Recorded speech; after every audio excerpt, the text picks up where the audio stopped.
name is Jenny. I will be doing a video demonstration on drawing blood from a central line.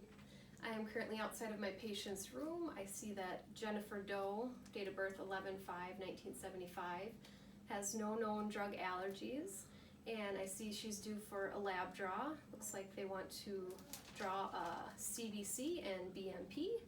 So at this point in time, I'm going to gather all of my supplies. I grabbed 3 saline flushes, one 10 milliliter syringe, some clean gloves, alcohol prep pads or per facility policy cleansing agents, some lab collecting tubes, a transfer device, and some tape.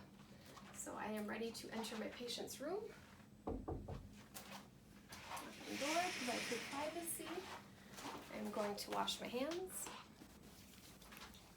Hello Jennifer, my name is Jenny. I will be your student nurse today, and can I have you please verify your full name and date of birth? She tells me Jennifer Doe, 11/5/1975. Thank you very much, Jennifer.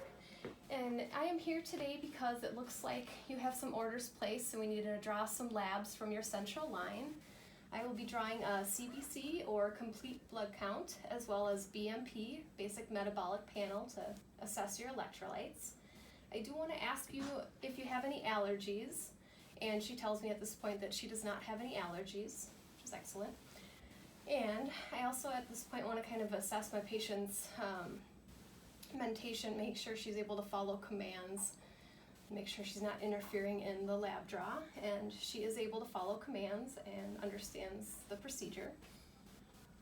Okay, and I just kind of want to assess my venous access site here. I see she's got a central line with multiple lumens. Before doing a blood draw, I would want to make sure that if she's got IV fluids or meds running, I would want to make sure to disconnect those fluids and stop them for 2 minutes before the blood draw. I would not want to do that if they were on life-sustaining fluids or medications. And it is also important to not draw from a TPN line if at all possible, unless there's no alternative lines.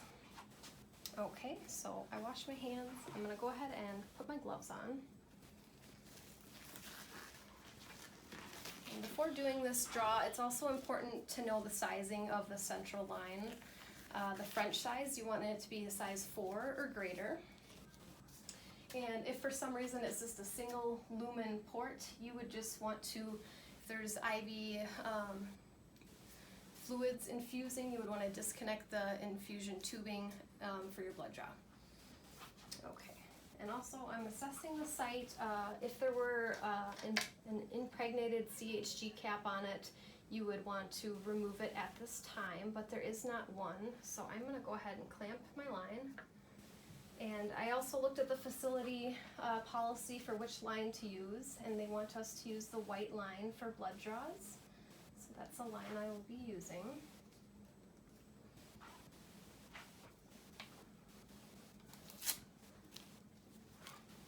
Okay, so I'm going to cleanse my port.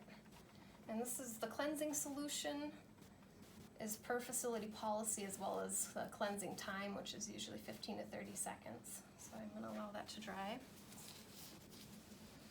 All right, before using my saline flushes, I just want to check expiration dates. So I'm checking expiration. That's 7/2021, and that's 4/2021. and 9/2022. So my saline flushes are good to use. It's also important to check your facility policy. Some places require a heparin flush before and after blood draws. So you would want to bring that in at this time as well. I also checked beforehand the order of filling my lab tubes. So I know that I need to fill my red one up first and then my green one. Okay, I'm just going to kind of prepare my syringes to start, make sure there isn't any extra air in there at all. And that happens sometimes, just got to be careful.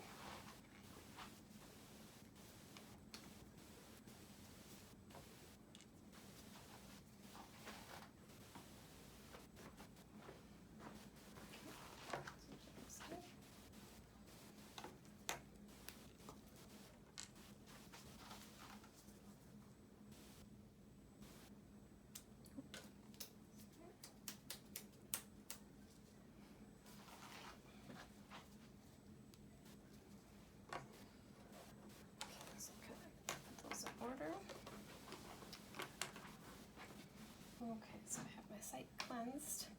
I also have my labels ready for my lab tubes for when it's time to label those.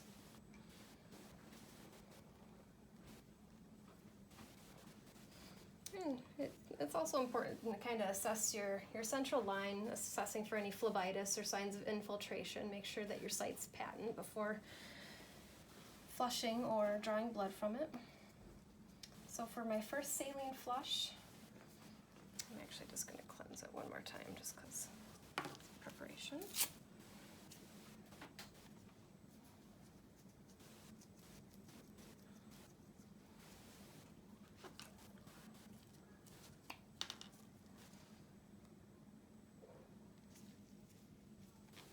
Okay, I'll attach.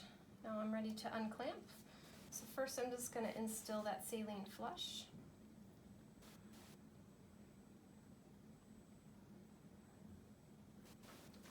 And then I will go ahead and I will draw back. I'm aspirating a full syringe of blood, which is 10 milliliters. Once I've aspirated that back, I'm going to clamp my line. I'm going to disconnect that. And I will dispose of this in the appropriate receptacle since there's blood in there. Okay, so now I'm going to grab my empty 10 milliliter syringe.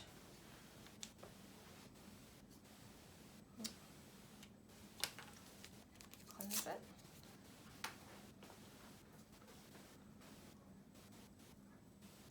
How are you doing, Jennifer? She tells me she's doing just fine.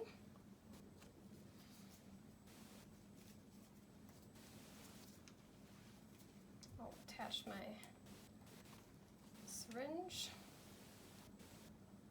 unclamp, and then I will draw back, slowly draw back.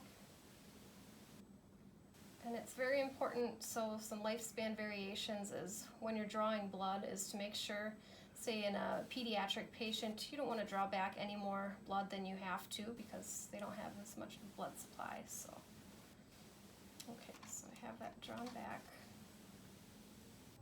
And if your lab orders require more than 10 milliliters of blood, you may need to bring in an extra syringe. So I'm going to disconnect my syringe of blood. I'm going to attach my collection device. And I looked at my lab order. I know that red comes first. So I'm going to attach that. And that should kind of fill up on its own.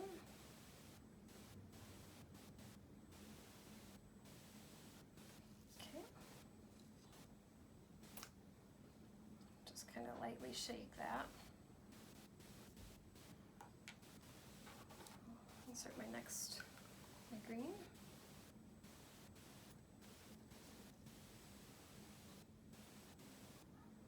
And then that should fill up on its own as well.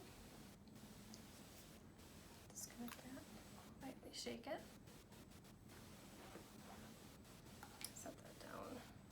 This collection device does have a needle in it, so I will make sure to toss that in the sharps container. I'll check my labels. I'll label my vials. It's important to lightly rotate them so they don't coagulate on you. So I would appropriately label those. And I would also want to verify with my patient's ID band. Make sure that it matches with my label. I have the right patient and the right lab order. Okay. And so to send those down, I would want to send those with the lab requisition form and send those down to the lab when I'm able to. So before doing that, I'm just going to follow up with my 2 saline flushes. So I'm going to cleanse my port again.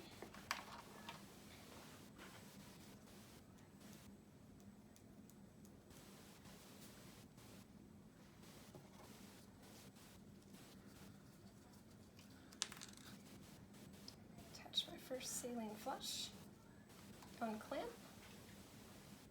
And if you're using a PICC line, it's very important to kind of use the pulsating approach to flushing the line. But she has a central line, so we'll just flush it.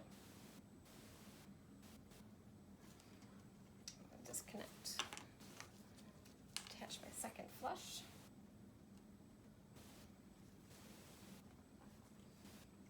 And we'll flush that through.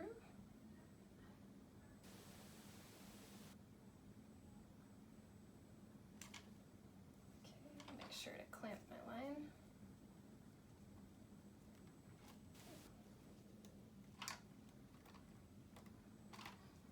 I will disconnect. Some facilities may require an impregnated CHG or alcohol cap, but in this case I will just cleanse one more time with an alcohol.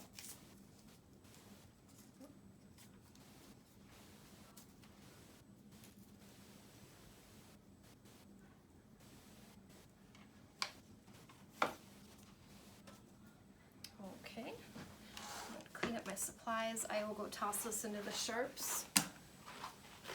I'm going to remove my gloves. And also at the end there, if your facility did require the heparin flush, you would do that after your 2 saline flushes. You would finalize with the heparin flush. And then I would make sure, I would check in with my patient, make sure she's doing okay, and she says she is. I would make sure all safety concerns are addressed. She's got her call light, bed is low.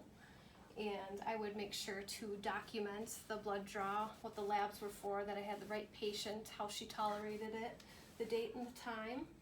I would make sure to send off my samples to the lab at this time as well. And